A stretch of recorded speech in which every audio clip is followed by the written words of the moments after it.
વલસાડના વાંકી નદીના પુલ પાસે વસિયર ગામના નવા પુલ નજીક કાર ચાલકે જીબીના થાંભલા સાથે કાર અથડાવતા અકસ્માત। આજરોજ વલસાડના વસિયર નવા બ્રિજ પાસે વાંકી નદીના પુલ નજીક પોતાની અર્ટિગા કાર નંબર જીબીના થાંભલા સાથે અથડાવી થાંભલો ધરાશાયી કરતા મામલો ગરમાયો હતો।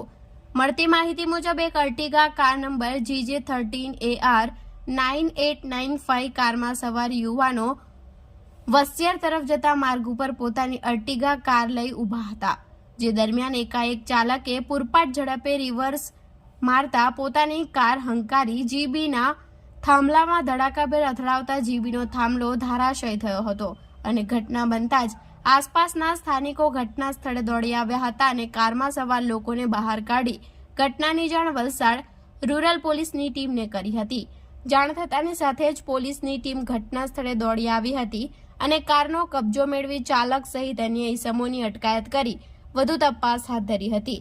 જોકે સ્થાનિકોના જણાવ્યા અનુસાર વીજ થાંભલો બંધ હોવાના કારણે કોઈ મોટી દુર્ઘટના સર્જાઈ ન હતી, પરંતુ આ ઘટનામાં કારમાં ભારે નુકસાની સર્જાઈ હતી।